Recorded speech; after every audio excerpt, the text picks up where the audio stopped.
Hello, and welcome to our Lecture 2 Digital Draw Over. I've selected a painting by Peter de Hoek, and the painting's entitled A Woman Drinking with Two Men, and it's just after the Vermeer period. And I felt this painting was really great because it had so many clear examples of being in one point as well as some interesting compositional changes that cheat a little bit of the perspective actually in a good way, as well as having a really nice simple composition, but I think a powerful one, which we'll talk about first actually. So again, like the diagrams and some of the analogies I like to talk about as we're doing the perspective is as all compositional based on how you set up, your pictures and learn how to do sketches and thumbnails on your own.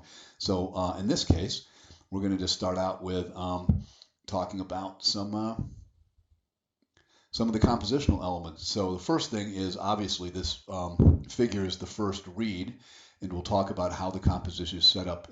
Composition is set up around him. Obviously, we have the head dead center in the picture, so that's the first obvious thing.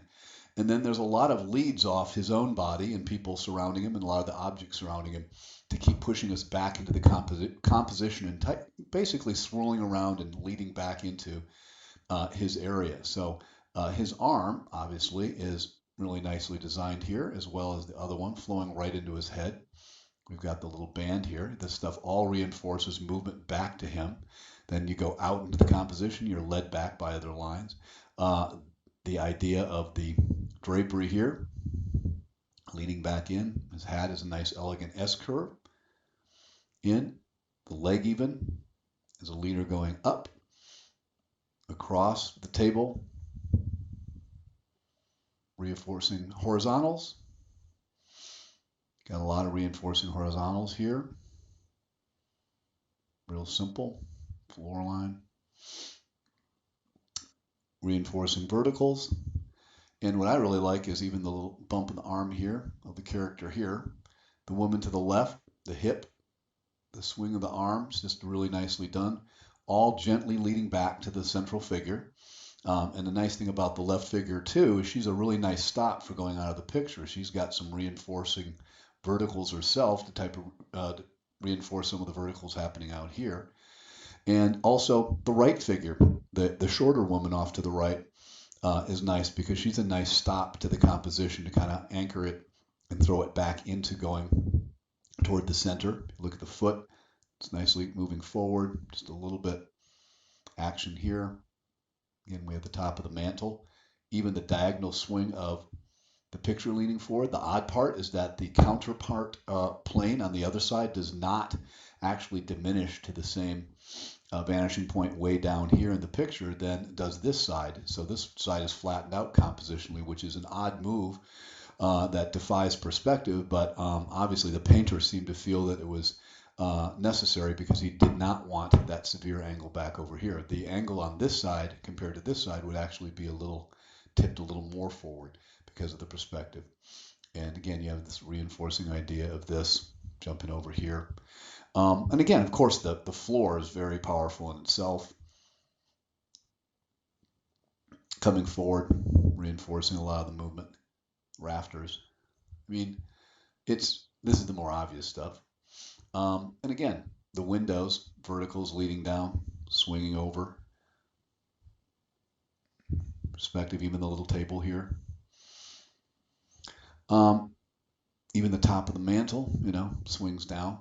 So to me, this is a very simple composition. It's really one point in many ways in that it leads back to the single figure, one point perspective, everything leading to the one. And not only is that enforced in the perspective because of the lines and the way the room geometry is set up, but it's in a way reinforced by how everything brings us back to the single figure as well as the single vanishing point. The single vanishing point's about here, but what we'll do is we're going to go search for that right now with some simple white lines that we can kind of get a lead or a chalk line from the line tool, which is very, very helpful.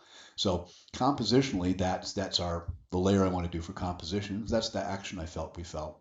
And it's really important to keep playing with composition like this. All these little parts lead and swing and sketched. That's why it's really important to do rough sketches and thumbnails to really get the feeling of how you might do some of these elements. Then you'd follow up by posing your figures and adjusting some of the geometry of your room and objects to lead back to a powerful compositional idea. In this particular case, the powerful composition is basically everything leading back to and swinging into the central figure. Okay, let's move on. And I want to do a little bit of searching here for the single vanishing point. And, you know, this approach will also kind of explain and reinforce exactly what we've been doing on the diagrams. We've been thinking about composition a bit when we've sketched and drawn very simple ideas. But now I want to move on to actually searching out and how you can not only identify perspective as we get more and more into more complicated compositions, but also just a way to reinforce what you'd be doing and thinking about as you're creating a picture as well. So it's very helpful to look at the master's work because they've already done all the design for us. We are looking at their design. All right, so let's go ahead and search for that single vanishing point. I'm going to go ahead and turn off the compositional elements. So I'll start with the floor down here, just leading in. This tool allows you to kind of bounce around and then really find your proper alignment. And then what I do is I go overly far from where I want to go over and just snap it right on the line as I see it. I'll come over here as well, do the same thing, make sure I fall right on the line, right there. I'll do kind of the middle floor area there, come up. And I'm not looking at where the vanishing point is crossing where I think it is. I'm trying to be honest about my alignments on the floor. See how it works. There's a windowsill. Let's pick that up. Even diminishment. Top windowsill. Come down, swing. It's a little higher. Okay. I'll go ahead and use the top of the mantle just for an interesting point. There. Okay. So swing about there. Yeah, it's very close. Let's do some of the main rafters. On that side, we'll come forward now and just say, okay, it snaps on right there. I'll go ahead and maybe pull this one. Just trying to think of, okay, if I swing, yeah, it's very, very consistent, obviously. Even though this photography of this painting could have been, a little distorted, then the subsequent scan from that, if it was from a book, so you never know how even a larger, nicer image digitally gets to us, in a sense. So, but this is adding up to be very, very consistent. So that's pretty easy. I have noticed a couple cheats though, and I think I'm going to point those out next. So, those diminishments, if we squint, come to a very obvious vanishing point right here. Not hard to miss right there. So we'll put that in a minute. What I wanted to do was to point out some compositional cheats that I think help the picture, and I believe the painter thought so. If we look at the mantle, right here clearly diminishes, the top of the mantle diminishes right to the 1 point vanishing point area, no problem. But the bottom of the seam of the mantle here and the bottom of the bricks, the design bricks, they do not follow to the vanishing point. They keep going to the head more than following back to the vanishing point. So I'll go put in lime green where they actually lead. And they actually lead us right to our most important element, our main figure's head. And I'll go ahead and put in that vertical too at the corner. And that's where that leads. Now in yellow, let's go look where it would have gone if it went to the vanishing point. I'll start from the same corners and go to the vanishing point. So interesting cheat here. It might not seem like much, but then if you add up the fact the table also doesn't lead to the vanishing point, if you look at the table, bang, right to the head as well. So I'll actually take that line in green because I wanted to keep it consistent. Green is what I'm just feeling out as something that's a little bit of a cheat. So yeah, leads right to the head as well. Also, this picture frame, as I mentioned here, goes down nicely, which is good and consistent. But then the other side would do something like this, or drastically if it was all going down to the same diminishment, hitting the center of vision down here somewhere, which we're going to talk about specifically when we get to it. But he felt obviously this angle would be too distracting because we're really talking about this painting leaning forward if that's the front corner. Or you could say, oh no, the back corner would lean and that angle would come like this. So that would be even further out and then it would continue down again into the diminishment, something like that. Well, again, that's very distracting. So even if you would cut it from this corner and throw it forward as a narrower painting, if you go out from the actual width of the bottom of the frame and throw it forward, he felt that he did not want it to be that severe, but it really would be if it was actually going to the same diminishment as the original line here. Just curious, but he obviously softened it back quite a bit in the sheet there, if you look at that shape. But again, let's go back to the idea of the head and the bottom of the mantle. I really think if we remove those ideas, that we see that if the mantle up here is going to the proper vanishing point about there, but yet really, he really does push down these two planes, which would naturally be going to the vanishing point because they're parallel with that and parallel with the floor, and they're parallel with the top of the mantle. So he really does push and force it down. It looks pretty natural. You know, I just happened to notice it when I was thinking about what to do with how to diagram over it, and it goes right to the head. It's nice, and same with the lead from the table. And so again, the idea is that yeah, you really do get some quite a change in that plane. It seems subtle, but it's a real compositional control issue, and obviously the painter thought it was important. So, all right, let's identify that 1-point vanishing point now for sure, and get going here, and we will just use our normal brush tool. What I'm going to do is just kind of go right in the middle here where we agree it's the densest. Just make a mark. Okay, so I've just made my little mark for the vanishing point, and we'll list it as VP, vanishing point, right there. Why don't we go ahead and put in our eye level. So we're going to put in our eye level all the way over there. I'll also put it in right there to the side. And I'll go ahead and put our center of vision up and down as well. And to put the lower part of the center of vision, I will do a little bit of it, and then we'll magnify down. Because this is a pretty conservative picture, and frankly, that station point, once we lead backwards to it, is quite a ways down. So I'll go ahead and lead us way back, 1, 2, and 3, back to here, and I'll really take this down further. We line up with it right there. Keep going way down there.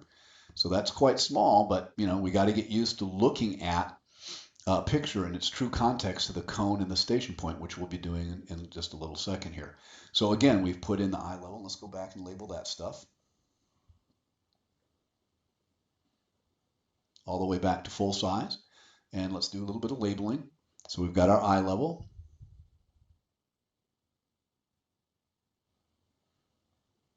Our EL, center of vision. Okay, just the stuff, just like we've been identifying in all the diagrams and things like that. And now, the most important thing we can do is say, well, the next big thing we can do, now that we've clearly established the single vanishing point, the eye level, going all the way across horizontally, and of course the center of vision being the plane right between, right between our eyes, going straight up and down our body, straight forward into the space. And that goes all the way, plunging way, way, way underneath the picture. So next we need to find our 45-degree measuring point. Why? Because we have squares and we're trying to figure out the degree of foreshortening of the squares in this particular picture will give us the exact clue of how to work backwards toward our station point. So what I'm going to do is just take the simple line tool, and I'm going to go in red for measuring, and I'm just going to line up on a square here. Actually, I'm first going to back off one bit here and then go to the line tool. Okay.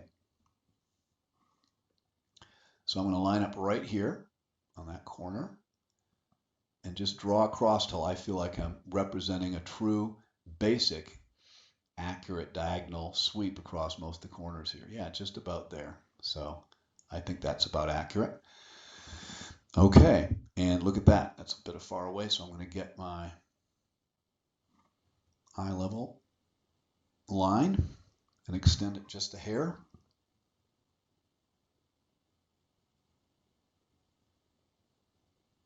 Just continue going with that. So remember, that's our eye level horizon line. Okay. Now I'll go back to red. And we're going to for sure mark our, what we know is our 45-degree measuring point. Now, why do we know this?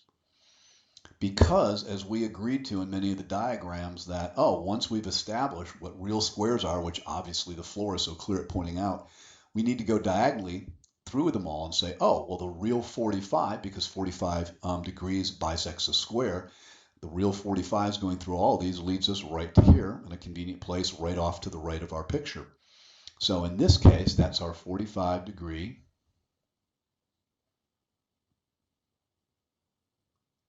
MP measuring point.